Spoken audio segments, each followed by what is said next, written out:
Como que tá a visão de vocês, assim, olhando para o mercado e olhando para as oportunidades? Porque, de fato, a gente tava falando em off, né? Tá barato, tá barato. Tem muita coisa barata. Acho que dá pra dizer que praticamente tudo tá barato. Mas algumas empresas ainda estão sofrendo muito em termos de resultado. Então, é um barato que é justificável nesse sentido. Claro. Algumas o resultado tá vindo muito bom. Vídeo temporada de resultado que a gente viu agora. Como que tá essa visão de vocês, assim, lá dentro da Nord pro mercado em geral? E depois a gente pode falar de algumas empresas específicas. Cara, eu acho que o Brasil tem o maior problema da história do Brasil, sempre foi, sempre vai ser o governo. O governo atrapalha tudo, né? Então o governo gasta muito, o juro fica alto e a inflação fica alta, aí o juro fica mais alto e as empresas não conseguem se financiar e elas não dão lucro e aí a ação não sobe, basicamente. E é exatamente isso que a gente tem hoje, né? A gente está vendo que o plano do governo é gastar mais e aumentar impostos, o que é trágico para o empreendedor brasileiro, né? O empreendedor também, quem toca empresa, Uhum. as empresas na bolsa e tudo mais. Como que você foge disso? Assim, cara, você pode ser o mais conservador possível, que é o que está dando certo nesse mercado, né? Você pegar desde do meio de 2021, que foi quando o juro subiu mesmo, né? Com força, mais ou menos, até hoje, uns 3 anos. Se você pegar o índice de dividendos e comparar ele com o Ibovespa e o Small Caps, o índice de dividendos está subindo acho que 30%, o Small Caps está caindo coisa de 40%, 30%, 40% por aí. E o Ibovespa está meio no 0 a 0. Quer dizer, o mercado está preferindo, o mercado está beneficiando as empresas que geram caixa, que dão lucro, que pagam dividendos, em detrimento das small caps, que dependem mais do mercado interno, mais endividadas, talvez Uhum. tenham que pegar dívida aqui em reais e tal, que o juro é muito mais alto. E o Ibovespa tem muita commodity e bancão, né? Que o bancão consegue repassar o juro, então não faz muita diferença para eles. Faz se tiver inadimplência, mas a gente teve um ciclo muito bom de crédito agora, né? Mais Quer dizer, recente, é. a inadimplência está baixa ainda para os bancões, menos para o Bradesco, né? E Santander. Então o Ibovespa ficou meio no 0 a 0. O Ibovespa fica ali no meio do caminho. Mas isso para mim deixou bem claro quais são as empresas que vão andar muito bem até 2026, né? Empresa, cara, 10 vezes lucros ou menos, lucro crescendo, dívida baixa e visibilidade de resultados, né? Que você consegue ver que o lucro cresce ou que eles conseguem manter resultados, ter uma rentabilidade alta. É isso. São as que estão indo bem até agora. Acho que continua. Mas você acha que esse cenário tende a virar muito do pessoal falar assim, bom, não é mais hora de ficar em dividendos e ir para essas outras? Ou você acha, ou na sua opinião, vai ter espaço ainda para continuar essa atratividade dessas empresas pagadoras de dividendos, que consequentemente, né, são boas geradoras de caixa e tudo mais? Ou você acha que o pessoal vai virar muito? Falar, não, agora é hora de small caps, deixa eu vender tudo aqui e ir para lá. Porque a minha opinião, para ser bem sincero, é que eu ainda acho que as empresas de dividendos têm muito espaço para crescer. Estão Aham. muito baratas ainda, o resultado tá muito bom. Só que é o que você falou, né? As small caps estão super, Estão no menor super múltiplo da história, defasadas, né? né? Então, em algum momento, elas têm que reagir. Só que necessariamente vai ser esse 8 ou 80, sim, você acha? Que eu acho que as small caps, né? O índice small caps, né? Mas as empresas que têm dívida maior, dependem mais de Uhum. cenário, dependem mais de Brasil, são mais endividadas e tal. Estão sofrendo porque o lucro está sendo amassado pela dívida, né? O juro é muito alto, então o cara paga muito pro credor, né? E não consegue distribuir dinheiro pro acionista. É Uhum. basicamente isso. Ma- Então, vai mudar alguma coisa? Cara, eu acho que a política econômica até 2026 é essa. A gente estava até pouco tempo atrás, né, com o juro caindo. Agora, quando eles mudaram as metas do arcabouço Caiu lá, por né, água de abaixo. superávit primário, agora em maio, né, acho que começo Uhum. de maio. Acho que ali fecharam o caixão da queda de juros, né? O juro ou cai mais uma vez e para, ou não cai mais.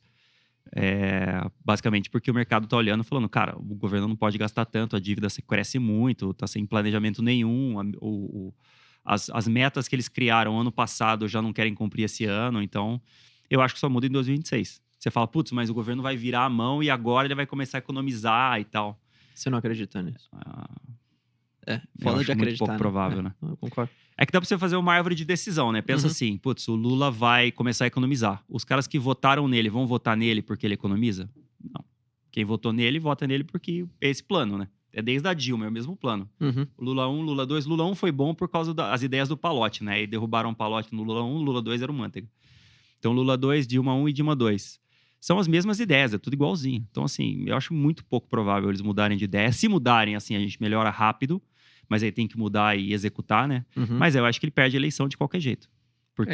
E o engraçado é que foi eleito com o discurso de que iria caminhar para uma coalizão, para uma coisa mais Eu ponderada. discordo um pouco disso. Eu acho que o discurso dele foi muito claro do que ele tá fazendo. Só que algumas pessoas acreditaram que ele seria super moderado, que eu acho meio Cara, bizarro. não sei se super moderado, mas assim, quando você traz o Alckmin para ser seu vice, você monta um time um pouquinho menos alinhado só aos interesses de uma de um pedaço, né, Uhum. da classe política. Ele, querendo ou não, montou uma base aliada que foi se desmontando, né, ao longo dos últimos meses, mas, assim, de certa forma, ele se elegeu com esse discurso. Se tinha gente que acreditava ou não, é uma outra história, É. né? E acho Agora que, assim, pararam de acreditar, né? é. Algumas pessoas. Não, bastante enfim. gente. Dá pra bastante gente enumerar, né? Quem foi pulando do barco. Stuberger, Xavier. Stuberger, o gestor do Verde, né? O Xavier, o gestor da SPX. O Henrique Meirelles, o economista. O Armínio Fraga, também economista. O Pércio Arida. Então, assim, muita gente que... Cara, ideologia, né? Não sei Uhum. por que eles defenderam. Mas, assim, é tão lógico que esse plano não dá certo que, tipo, eu também falei, cara, não tem como. Ele vai começar economizando e depois ele vai gastar. Uhum. Final do mandato ele vai gastar. Tem mais essa, né? Será que eles vão mudar a mão? Cara, tem eleições em 2026, né? Era melhor, era mais lógico fazer o contrário, né? Exato. Agora, não tem como o cara parar de gastar agora, começar agora, daqui a um ano, mais ou menos. Não tem como, não dá nem tempo, né? É. E aí ele perde o voto que é dele e não ganha o voto do, Do sei outro. lá, evangélico, dos caras que ele quer, É verdade. que ele quer ganhar, né? É verdade. Porque, assim, no Brasil a cabeça é gasto público, é vida, né? Que é a cabeça dele. E é uma loucura, porque assim, a gente, como analistas de ações, a gente gasta um pedaço tão grande do nosso tempo, do nosso esforço, tentando entender, ou tentando prever mais ou menos o que vai acontecer com o cenário político, porque, querendo ou não, do outro lado você tem um cliente, um investidor que está muitas vezes posicionado, está tomando sufoco, e você não quer que isso aconteça, mas a gente gasta tanto tempo tentando entender o que vai acontecer na política do Brasil, que a gente até muitas vezes acaba, eu diria que, pesando tanto a mão pro otimismo, né, quanto pro pessimismo. E até porque você fica com muitas coisas Uhum. no teu barco ali, né? Mas, Tem muita assim, gente que me critica, né? Que eu falo, não, eu sou seguidor do Warren Buffett, e o Warren Buffett fala, cara, não olha o macro, né? Olha zero mas macroeconomia. ele tá lá, né? Porque ele tá nos Estados Unidos, né? Eu falo, cara, lá não tem o governo, lá tem o governo gastando demais, É. mas lá isso não impacta a economia como impacta aqui, né? O juro não sobe por causa disso. Porque eles são dolarizados, e sempre pagaram as dívidas e tal. Então lá é um pouco diferente. Mas muita gente me critica. Mas aí uma provocação para vocês, para vocês dois, né, que faz essa parte de análise. Tudo bem, eu acho que ok é pesar político, olhar o macro, mas será que talvez os analistas hoje não tenham pesado demais o macro e esquecido um pouco o micro? Porque, de novo, quando Eu acho você que sim. olha para o micro, Eu acho as que coisas nem estão os baratas. analistas, eu Então, acho que o teoricamente, mercado, o né? melhor momento para se posicionar é agora. Você não vai ter performance no curto prazo. Talvez não tenha mesmo, talvez tenha até performance negativa. É. Só que, quando o cenário virar, e alguma hora isso vai acontecer. Porque sempre é meio cíclico. Não é esse momento onde você teria que olhar e, portanto, olhar para as empresas em termos de fundamento hoje e falar assim, cara, tá barato isso daqui, vamos comprar. Mas eu Independente acho, do Lula, eu acho independente Que não é de só que tá qualquer coisa. barato, né? Tá no menor múltiplo da história. Uhum. Então, nunca na história desse país, para usar um termo do Lula, nunca na história desse país a bolsa esteve tão barata. E assim, tem Então, aí é compra, né? E alguns segmentos. Então, mas aí você olha o que tá acontecendo, né? Tá super barato. Por quê? Porque o mercado já viu isso acontecer no governo Dilma. Então, o mercado olhou e o mercado sempre antecipa, né? Se ele acerta ou erra, Já é não outra interessa, história. ele antecipa. Ele pode errar, e nos Estados Unidos eles tentaram antecipar muita coisa e erraram várias vezes Uhum. agora nos últimos anos, né? Que é interessante olhar. Vai ter recessão, não vai ter recessão, a bolsa cair, subir e tal. Vai subir o juro, vai cair o juro. Então, erraram 20 vezes já que vai cair o juro, até agora não caiu o juro, né? Exato. Então, é interessante olhar isso. Mas, assim, o mercado sempre antecipa. Então, o mercado está antecipando uma possível crise. Talvez ainda não crise, né? Mas está quase lá. Uhum. O mercado está bem negativo. Vale a pena comprar, encher a mão de, sei lá, empresa endividada agora, pensando, não, uma hora o governo vai trocar e aí vai entrar um governo que economiza, tipo um novo governo Temer, e aí o CDI vai cair e essas empresas vão voar.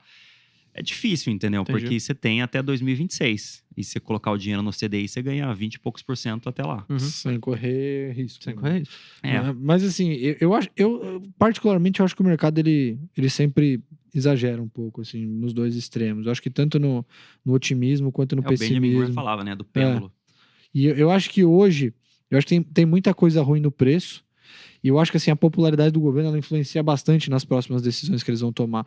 E, assim, querendo ou não, o governo tomou muito pushback, né, nas coisas que tentou fazer. O que é do controle deles em termos de gastos, política fiscal e tudo que dava para ser feito, eles fizeram.